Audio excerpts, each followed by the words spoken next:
I didn't know my entire marriage would crack open on a Sunday night, with a half-folded pile of laundry on my lap and a cooking show murmuring in the background. Nothing dramatic, no screaming, no slammed doors. Just my husband staring at his phone like he'd seen a ghost, and then quietly admitting that for the first 4 years of our marriage, I wasn't the woman he wanted most. I was 36 years old when I learned that truth. 11 years married, 13 years together, 2 children asleep upstairs. A life I thought was solid, steady, earned.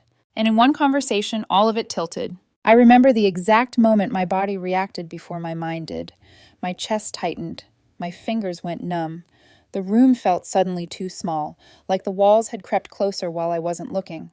I kept waiting for him to say something that would soften the blow, some clarification, some explanation that would make it less brutal. It never came. Instead, he said it plainly, calmly, almost clinically. That when we met, he was still in love with his ex. That he rushed into a serious relationship with me to force himself to forget her. That even after we were married, after I was pregnant with our son, part of him still wished she had stayed. And then came the sentence I can't unhear, no matter how hard I try. If she hadn't moved away, he said, staring at the TV instead of me, I probably would have married her. Not might have, would have. I don't remember standing up. I don't remember walking out of the room. I only remember sitting on the edge of our bed afterward, my hands shaking so badly I had to grip the mattress just to stay upright. Because suddenly, every memory I cherished felt contaminated. Our wedding day. The night I told him I was pregnant. The way he held my hand in the delivery room. All of it happened while I was unknowingly living as someone's second choice. He says he loves me now. Says he's loved me for years. Says the past shouldn't matter because the ending is the same. We're together. We built a family. We survived. But I keep circling the same question, over and over, like a bruise I can't stop pressing. If you build a life on a lie you didn't know was a lie, does the truth retroactively destroy everything that came before it? I don't know the answer yet. All I know is that the marriage I thought I understood ended that night, quietly, without warning, long before anyone talked about divorce. And whatever comes next will never be the same. Before that night on the couch, before the phone, the silence, the truth, I believe my story was ordinary in the best possible way. I was 23 when I met Ray. Back then, I was fresh out of nursing school, working brutal shifts at the children's hospital, still learning how to carry other people's pain home without letting it hollow me out. Ray was 25, a software engineer who looked like he hadn't quite decided who he wanted to be yet, smart, slightly restless, bouncing between startups, always chasing the next thing.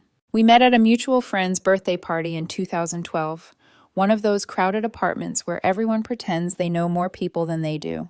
I remember standing by the drinks table, scanning the room, feeling awkward and out of place. Ray was there too, alone, holding a plastic cup like a lifeline. I made a joke about how we both looked like we were waiting for permission to leave. He laughed, really laughed, and within 20 minutes, we'd migrated to the couch, talking like the rest of the party didn't exist.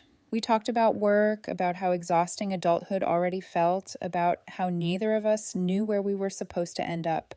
It felt easy, effortless, like something clicking quietly into place. When I got home that night, my cheeks hurt from smiling.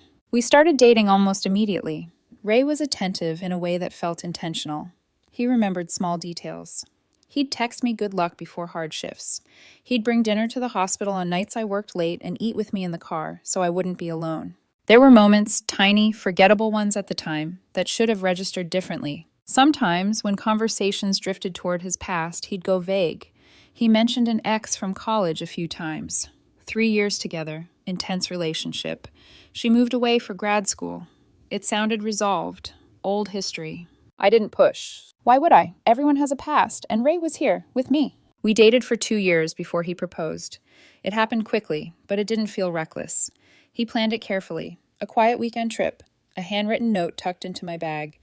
The ring appeared in his trembling hand while he told me I was the best thing that had ever happened to him. I said yes without hesitation. We married 6 months later. A small ceremony. Friends, family, no drama. I remember standing at the altar thinking how calm I felt, how right everything seemed. 3 months after the wedding, I found out I was pregnant. Ray cried when I told him. Actual tears. He came to every appointment, read parenting books before I did.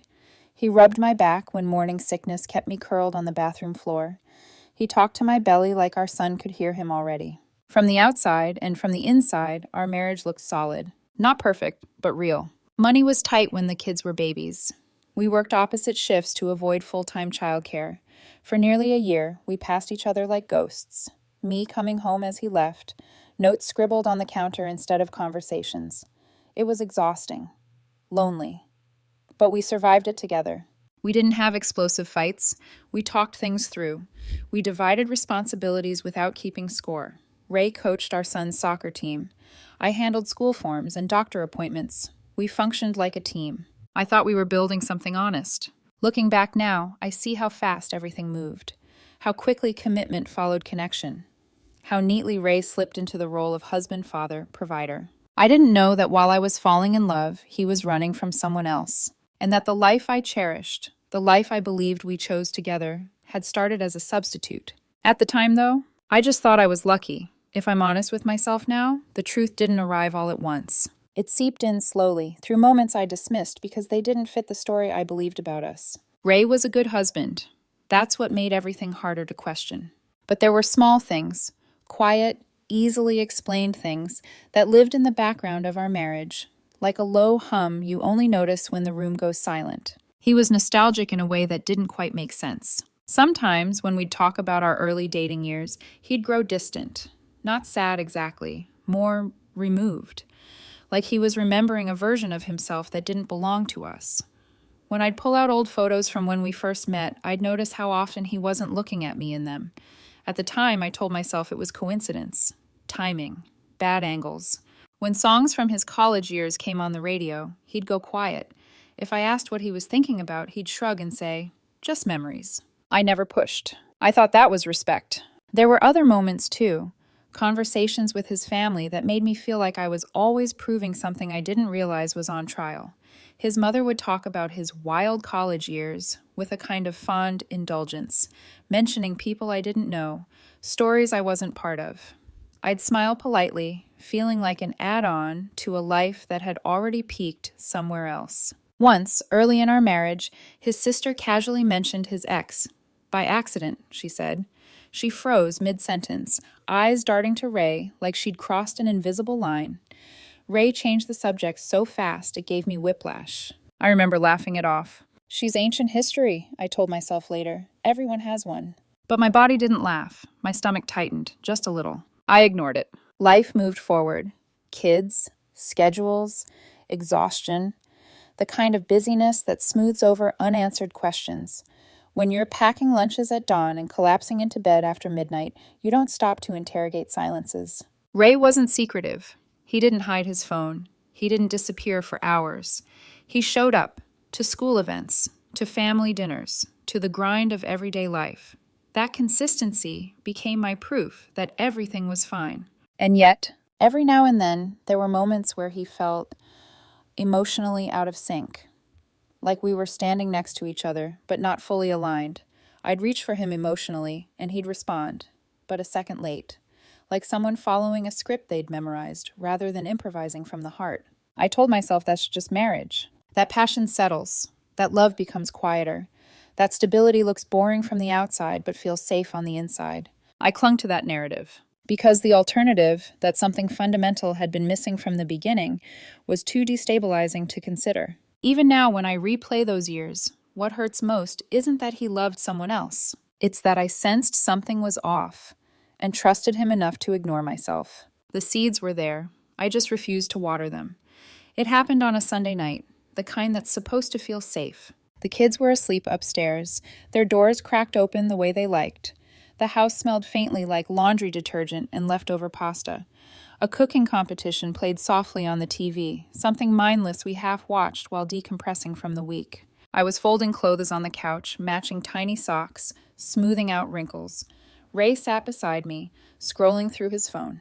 It was quiet in the comfortable, earned way couples settle into after years together. Then he went still. Not the casual pause of someone reading a message, but the kind of stillness that pulls the air out of the room. His thumb stopped mid-scroll. His shoulders stiffened. The color drained from his face so fast it startled me. "Ray?" I asked, not looking up at first. "You okay?" No answer. I looked over. He was staring at his phone like it had bitten him. "What's wrong?" I asked again. He swallowed, set the phone face down on the couch like it might explode. Then he stood up and walked into the kitchen without a word. I heard cabinets opening, the faucet running, glass against countertop. He came back with a full glass of water and didn't drink it. We sat there for what felt like forever. The TV kept talking. The judges laughed at something neither of us heard. Finally, he said, "I need to tell you something." His voice wasn't shaking. That scared me more. I put the laundry aside and turned toward him. He wouldn't look at me. His eyes stayed fixed on the screen. He told me he'd seen a photo on Facebook. His ex, someone from college, had commented on a mutual friend's post. Her profile picture popped up. I shrugged at first. "That happens," I said. "Social media is weird like that." But he didn't relax. Instead, he took a breath like he was bracing for impact. "When we started dating," he said slowly, "I wasn't over her." I nodded. I already knew that part. Then he kept going. "I wasn't just getting over her," he said. "I was still in love with her." The room tilted. I asked him how long. He rubbed his face with both hands, dragging them down like he was exhausted. "Probably the first few years," he said. "Maybe until our 3rd or 4th year of marriage. I don't really know exactly when it stopped." My mouth went dry. I asked questions I didn't want the answers to, and he answered them anyway. "Did you think about her at our wedding?" "Yes." "When we were having sex?" "Yes." "When I was pregnant?" "Yes." Each answer landed like a physical blow. Measured. Final. No hesitation. I stood up before I realized I'd moved and walked out of the room. Upstairs. Bedroom. Door closed. I sat on the edge of the bed, staring at nothing, my hands shaking so hard I pressed them flat against my thighs to steady them. After a while, I heard him outside the door. He said he was sorry, that he loves me now, that he's loved me for years, that seeing her picture brought everything back and he couldn't keep lying anymore. I asked him why he married me. He said he thought it was the right thing to do, that everyone around him was settling down, that he believed marriage would force him to let her go. I asked the question I was afraid to ask. "If she had stayed," I said, "would you have married her instead?" He was quiet for a long time. Then he said yes. That was the moment something inside me cracked, not loudly, not visibly, but in a way that changed its shape forever. Because in that moment, I understood that my entire early marriage had been built on a decision I didn't get to consent to. I wasn't chosen. I was what was left.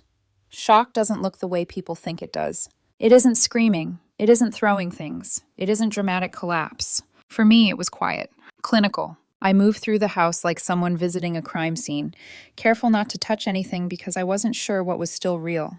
That first night, I told Ray to sleep in the guest room. He nodded immediately, like he'd already decided he deserved exile. I locked the bedroom door and lay awake until morning, staring at the ceiling, replaying his words in a loop so relentless it felt like torture. The next morning, I went to work. That part surprises people when I tell them, but nursing trains you to compartmentalize pain. You learn how to step into a room, smile gently, and do your job even when your insides are screaming. I worked 3 12-hour shifts back-to-back that week. When I came home, I stayed in the bedroom or out in the yard. Ray took the kids to school. He handled bedtime. We moved around each other like cautious strangers, sharing a space out of necessity, not choice. He tried to talk to me once, a few days in. "I think we should talk to someone," he said softly one morning before work. "A counselor. I don't want our family to fall apart over something that happened years ago." Years ago, like time-diluted intent. I told him I didn't know if that mattered. That I'd spent the first 4 years of our marriage as his backup plan, his consolation prize, that every memory I had from that time was now poisoned. He cried. I'd seen him cry maybe 3 times in 13 years. He said it wasn't like that he loved me even then, that emotions overlapped, that he was young and stupid and thought he could logic his way through feelings. I asked him what I was supposed to do with that. He didn't have an answer. I started remembering things I hadn't thought about in years. Our first anniversary at that fancy restaurant downtown, when he'd raised his glass and told me I was the best thing that ever happened to him. Our son's first birthday, when we were exhausted and covered in frosting and laughing, because everything felt chaotic and perfect at the same time. Was she there too? I pulled out our wedding album. I hadn't opened it in years. There was a photo from the ceremony, me looking at him with absolute certainty, him staring past me, expression neutral.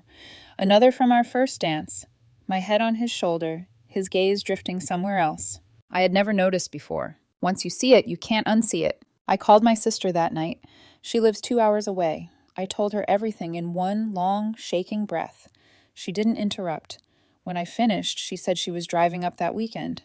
Ray didn't argue when she came. He slept in the guest room the entire time. We told the kids he was snoring badly. They believed it. Mostly. When my sister left, the silence got heavier. 2 weeks in, our son asked why Dad wasn't sleeping in our room anymore. I repeated the lie. He looked at me for a long moment and said, "But Dad doesn't snore." Kids always know. And I realized something terrifying. This wasn't just about me anymore. Avoidance works, until it doesn't. By the third week, the house had developed a strange rhythm. Ray and I coordinated the kids' schedules with efficiency and minimal words. Drop-offs, pickups, homework, dinner, bath time. We functioned like coworkers managing a shared project, careful not to step on emotional landmines. He stayed in the guest room. I kept the bedroom door locked. It would have been easier if he'd been cruel, defensive, or dismissive. Instead, he was careful, too careful. Every movement around me was measured, like he was afraid the wrong tone or word might shatter what little structure remained. 2 weeks after my sister left, Ray asked me to dinner. Just the two of us. A diner near our house. Nothing fancy. I agreed because I knew we couldn't stay frozen forever. We sat in a booth in the back. He ordered coffee. I ordered water. Neither of us touched the menus. For a while, we just sat there listening to the hum of the place, the clink of dishes, other people's normal lives unfolding around us. Finally, he said he'd been thinking nonstop, that he'd gone back over our entire relationship, trying to pinpoint when his feelings shifted. He said it wasn't a moment, it was gradual, that the love he felt for her faded quietly, while what he felt for me grew stronger without him noticing the exact exchange. I asked him why telling me now was necessary. He said it wasn't about helping us, it was about him being tired of carrying it. That every time we talked about our early years, he felt like a fraud, that the guilt was starting to rot something inside him. I told him unloading his guilt onto me didn't make it noble. He nodded, said he knew, said he'd been selfish, said honesty isn't always kind, but lying was poisoning him. That made me angrier. He didn't get to decide that now. He already told me. Now I had to live with it. Then I asked about her. Her name. He hesitated, then said it. Olivia. I realized he'd never said it out loud in all our years together. I asked what she was like. He described her with the detail that made my chest tighten. Intense, creative, spontaneous. The kind of person who'd convince him to drive 6 hours on a Tuesday night for a concert and not care about failing an exam the next day. He said their relationship was exhausting, volatile, addictive, that they broke up and got back together constantly. That part of him had been relieved when she moved away because it forced an ending they couldn't manage on their own. Then he said the word that cut deeper than he realized. Compared to that, he said carefully, what we have is calmer, stable, healthy. Boring. He didn't say it, but it hung there anyway. I stood up and walked out of the diner before he could explain. In the parking lot, he tried to follow. I unlocked the car. He got in silently. I drove home without saying a word. That night, after the kids were asleep, his phone rang. I heard him answer in the other room. His voice was low, tense. When he came into the kitchen, his face was white. It was Olivia. She was in town for a conference. She'd gotten his number through a mutual friend. She wanted to meet for coffee. He told me he said no, that he'd shut it down, that he told her it wouldn't be appropriate. Then, honesty again. He admitted a small part of him was curious, that he wondered if seeing her would prove those feelings were truly gone, that it might give him closure. I told him to go. He looked at me like I'd slapped him. I said if he needed closure, he should get it. Figure out what he actually wants, because I wasn't going to sit in limbo while he tested his certainty. He said he already knew, that he wanted me, our family, that seeing her would only reopen wounds. I asked how I was supposed to believe that, how I was supposed to trust that he wasn't staying because leaving would be complicated. Kids, mortgage, history. He said he couldn't prove it, that I'd have to trust him. I laughed. That night, neither of us slept. The next morning, he made pancakes like it was any other weekend. The kids laughed. Syrup got everywhere. From the outside, we looked normal. While they were at the park later, I did something I swore I never would. I opened his laptop. I searched her name and found the emails. I don't know what I expected to find when I opened Ray's laptop. Proof of betrayal, maybe, or nothing at all. Something that would let me close it and pretend I'd crossed a line for no reason. Instead, I found the past. Dozens of emails, long ones, intimate in a way that had nothing to do with sex and everything to do with emotional ownership. They were from years before we met, but that didn't soften the blow. Inside jokes, observations about their days, plans they talked about taking someday, a version of Ray that felt younger, freer, and painfully alive. Then I found that email. About a year before we met, Olivia had written that she might move back after grad school. She asked if he'd still be here. He'd replied that he would be. 6 months later, another email. He asked if she was still coming back. She wasn't. She'd gotten a job in California. That was the end of it. No dramatic goodbye, no closure, just a door that never reopened. I closed the laptop and put it back exactly where I found it, my hands shaking so badly I had to sit on the edge of the bed afterward just to steady myself. When Ray and the kids came home, he asked if I wanted to go out to lunch as a family. I said no. He took them anyway.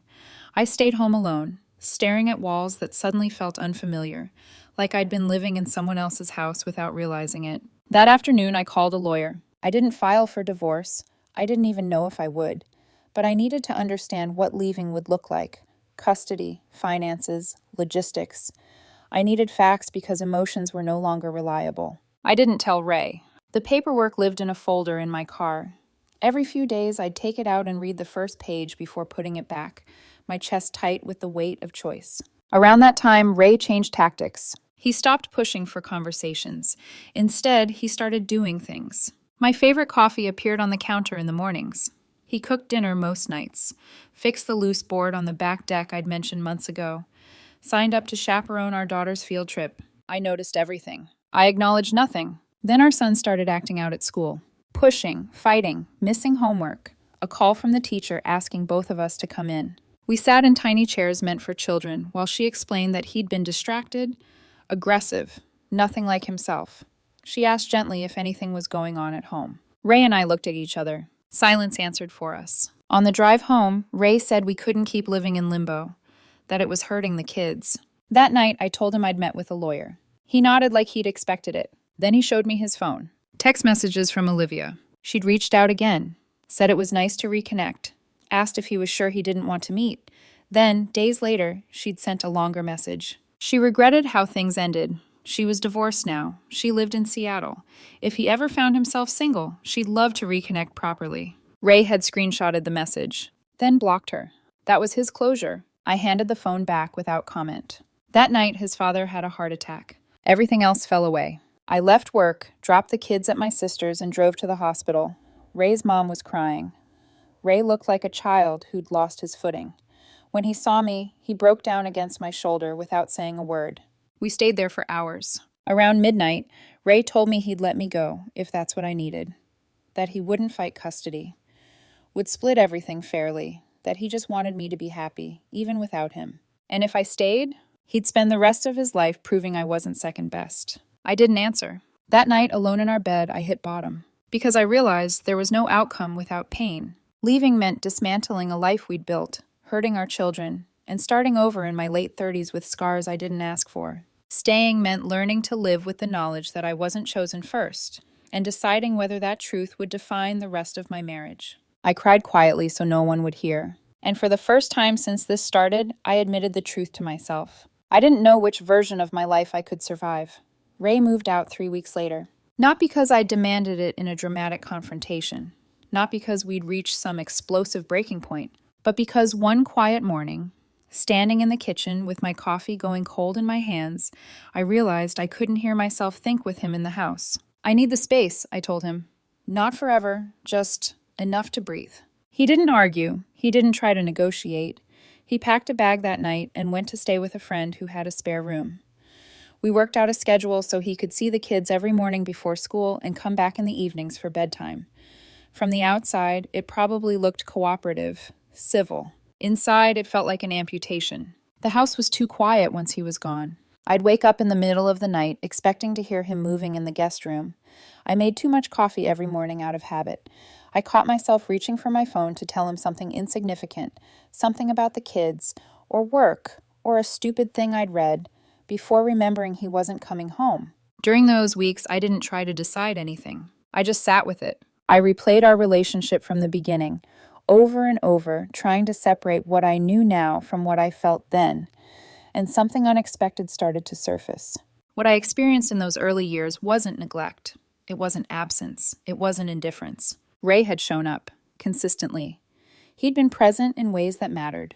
Doctor's appointments, late-night feedings, budget meetings, school projects, family crises.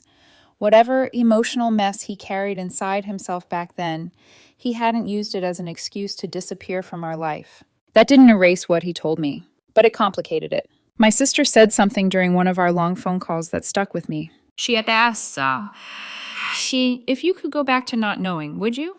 I didn't answer right away, because the truth was I didn't know. Not knowing meant peace, but it was a peace built on a blind spot. Knowing hurt, but it was real. And I realized that what I was actually grieving wasn't just his feelings for someone else. I was grieving the version of my marriage I thought I had. I pulled the lawyer's paperwork out again. This time, I read every page. I pictured holidays split in half, explaining to our kids why they had two houses, eventually watching Ray build a life with someone else while I tried to build something new from the rubble. Then I pictured staying. Not the fantasy version, where everything magically went back to normal, but the real one, a marriage permanently altered. Trust rebuilt slowly, if at all. A relationship where I would always know the truth and have to choose, again and again, what to do with it. Both paths hurt. That's when it finally clicked. There was no right choice, only the one I could live with. I asked Ray to meet me at the diner again. Same booth, same worn vinyl seats. He looked exhausted when he walked in. Sleeping on a couch does that to a person. We ordered coffee and sat in silence for a while. Then I told him my decision. I'm not ready to forgive you, I said. I don't know if I ever will be. He nodded, didn't interrupt. But I'm also not ready to throw away 11 years and tear our family apart over feelings you had before we even met. His breath caught. I told him that staying didn't mean pretending this never happened. It didn't mean moving on or getting past it like it was a rough patch. This was a permanent change in our marriage, and we had to treat it like one. I'm staying because I'm choosing to, I said. Not because I'm stuck. Not because it's easier than leaving. He said he understood, that he would do whatever it took. I told him I didn't want grand gestures. I didn't want constant reassurance. I wanted honesty before secrets turned into years-long burdens. Then I told him about the emails. All of them. He looked stunned at first, then resigned. I told him I'd read the one where she said she might move back, that I knew there was a moment where he could have waited for her and didn't. That has to count for something, I said, even if your emotions were messy. He told me that once she took the job in California, he knew it was really over. That's when he'd chosen, consciously, to build something with me, even if his feelings lagged behind his decisions. I let him move back into the house, not into our bedroom. The kids were relieved. Our son especially seemed lighter. Our daughter asked if we were done fighting. I told her we were working on it. That night, Ray asked if we could watch TV together. We sat on opposite ends of the couch, not touching. It felt awkward, real. And for the first time since this began, I didn't feel trapped. I felt in control. The strange thing about choosing to stay is that people assume it's the end of the story. Like the decision itself resolves something. It doesn't. It just changes who has to live with the consequences. Ray moving back into the house didn't restore balance. It exposed how fragile everything still was. He stayed in the guest room without complaint. Didn't push. Didn't hover. He learned how to exist beside me without trying to fix what couldn't be fixed on a timeline. That restraint mattered more than flowers ever could have. Word traveled quietly through his family first. His mother called to check in, her voice cautious, apologetic in a way that told me Ray had told her the truth. Not all of it, but enough. The tone shifted. The subtle pressure I'd always felt to be agreeable, accommodating, grateful, softened into something closer to respect. Friends noticed too. The couple who'd always hosted holidays stopped asking when we were all getting together again. Invitations became neutral, careful. People didn't know which version of us they were allowed to acknowledge. And then, without drama, without spectacle, the world adjusted around Ray. The confidence he'd once carried so easily dulled. Not because he was being punished, but because the truth had stripped him of the illusion that he could curate reality without cost. He didn't get to be the uncomplicated good guy anymore, not in his own mind, and not in mine. At work, he turned down a promotion that would have required longer hours. Not as a gesture, he didn't even tell me at first, But because he realized presence mattered more than optics now, he volunteered for school drop-offs, learned our daughter's spelling schedule, took on invisible labor without expecting praise. None of it erased what happened, but it shifted something. The real fallout, though, wasn't public. It was internal. For Ray, the story he'd told himself, that the past was harmless, compartmentalized, buried, collapsed. He had to confront the fact that unresolved emotions don't disappear just because life moves forward. They wait. They collect interest. And for me, I stopped romanticizing endurance. I stopped being the woman who absorbed discomfort to keep the peace. I spoke up when something hurt, even when it made things awkward, especially then. When his mother once said, "Well, at least it all worked out," I replied calmly, "It didn't work out. We're working through it." The silence that followed was satisfying. Ray's ex didn't reappear again. No dramatic confrontations, no lingering threats. Her part in our story ended the moment Ray blocked her, not because I demanded it, but because he finally chose a boundary without needing permission. The kids stabilized slowly. Our son stopped acting out. His teacher mentioned his focus had returned. Our daughter stopped asking whether we were fighting and started asking normal questions again. About sleepovers, about homework, about why her brother smelled weird. Life didn't snap back. It settled. One night, months later, Ray said something quietly while we were cleaning up after dinner. "I know you might leave someday," he said, "and I won't blame you if you do." I looked at him, surprised. "I just need you to know," he continued, "that if you stay, it's not because you're settling. It's because you're choosing, and I'll spend every day honoring that." He didn't ask for reassurance. He just stated it. That was the moment I understood something important. The truth doesn't always destroy the person who caused the damage. Sometimes it dismantles the power they had over the narrative. And for the first time since that Sunday night, I felt like the story wasn't happening to me anymore. I don't have a cinematic ending. No sweeping forgiveness, no dramatic vow renewal, no clear moral stamped neatly at the bottom of the page. What I have is something quieter and harder. Ray still sleeps in the guest room. Some nights, we sit on the couch together after the kids are asleep, a careful distance between us. Sometimes we talk about logistics, school schedules, bills, the slow leak under the sink. Sometimes we talk about nothing at all. The silence no longer feels hostile, but it isn't romantic either. It's honest. There are days when I look at him and feel affection, real, grounded, earned. And there are days when the old ache resurfaces, sharp and uninvited, when a memory collides with the truth I now carry. Both can exist at the same time. That's the part no one prepares you for. I used to believe love was about being chosen once, decisively, completely, and then protected by that choice forever. I thought the past stayed in the past if you worked hard enough at the present. I don't believe that anymore. I believe love is about what you do with the truth when it finally shows up. Ray chose poorly before he ever chose me. That will always be part of our story, but he also chose to stay honest when it cost him comfort, certainty, and the version of himself he preferred to believe in. And I chose something too. I chose not to pretend this didn't matter. I chose not to martyr myself for the sake of appearances. I chose to stay, not because I was afraid to leave, but because I wanted to see whether something real could exist after the illusion died.